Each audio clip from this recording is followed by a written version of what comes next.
इस तरह की कहानी के लिए चैनल को सब्सक्राइब जरूर से कर दे। वो मुझे अल्मोड़ा की पहाड़ियों में एक बस में मिली। खाली पड़ी बस में कुछ इक्का दुक्का लोग ही थे।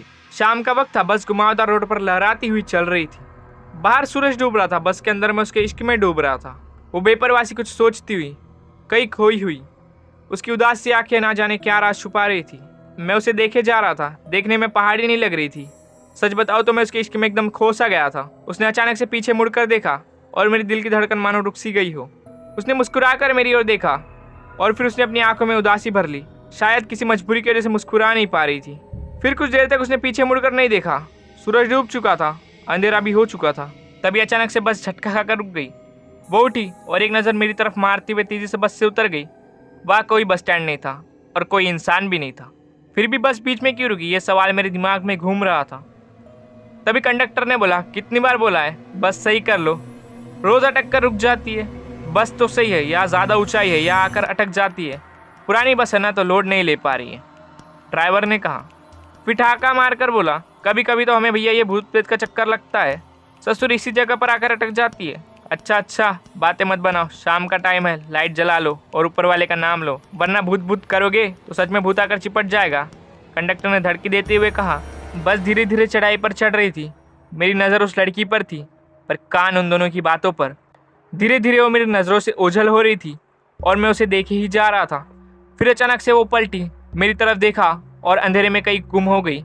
मैं अपनी सीट छोड़कर आगे की सीट पर जाकर बैठ गया और कंडक्टर से बात करने लगा।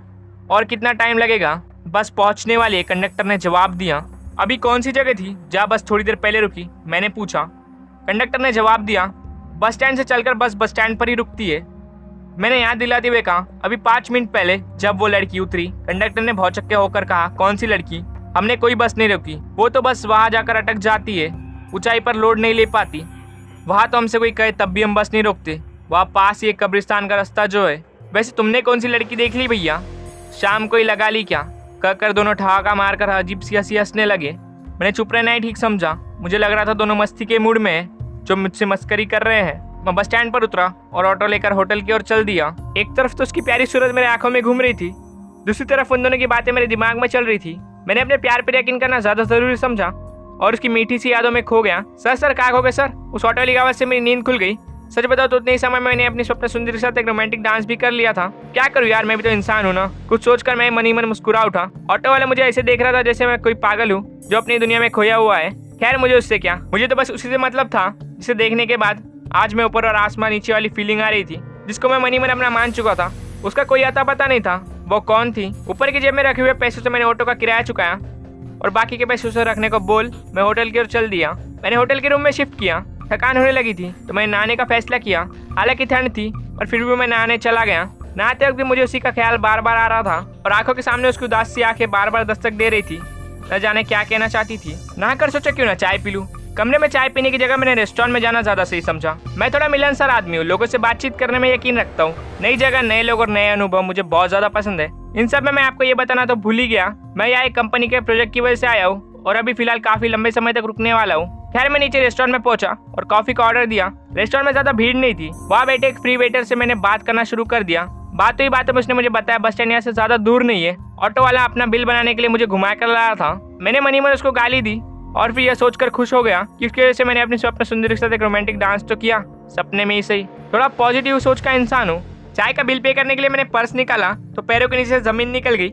मेरी हालत वैसी हो चुकी थी जैसे आज के युवा की हो जाती है, जो रात को तकिए के नीचे फोन रखकर सोता है और सुबह उठकर देखने पर फोन गायब। खैर मेरा पर्स मुझे छोड़कर जा चुका था। उसमें कई जरूरी कागज थे जिसका मिलना जरूरी था। मैंने जेब में पड़े हुए खुले पैसे चाय का बिल चुकाया और होटल के अंदर जिस रास्ते आया था उसे देखता देखता रूम तक जा पहुंचा, पर सब जगह देखने पर भी पर्स नहीं मिला। अब तो संभावना थी कि या तो पर्स ऑटो में गिरा हो या बस में। ऑटो में मिलना तो नामुमकिन सा ही था। सोचा बस में क्यों ना देख लिया जाए, शायद किस्मत से मिल जाए। बाहर निकल कर देखा तो इक्का दुक्का ऑटो ही खड़े थे। पता नहीं इतनी जल्दी होने के बावजूद मैंने पैदल जाना ही क्यों जरूरी समझा। शायद मैं वहाँ के रास्ते से वाकिफ होना चाहता था। वहाँ कुछ लोगों से रास्ता पूछकर मैं रास्ते की ओर नजर डालते हुआ बस स्टैंड की ओर चल दिया। बस स्टैंड पहुंचने में मुझे मुश्किल से 10 मिनट लगे। मैंने उस ऑटो वाले को शुक्रिया कहा जिसकी वजह से मैं मनी मन रोमांटिक डांस तो कर सका। कोई और ऑटो वाला होता तो मुझे 5 मिनट में लाकर रख देता, पर उस नेक इंसान ने मुझे बस स्टैंड से होटल पहुंचाने में पूरे 20 मिनट लगाए। ऐसे ही भले लोगों की वजह से तो पृथ्वी आज तक टिकी हुई है।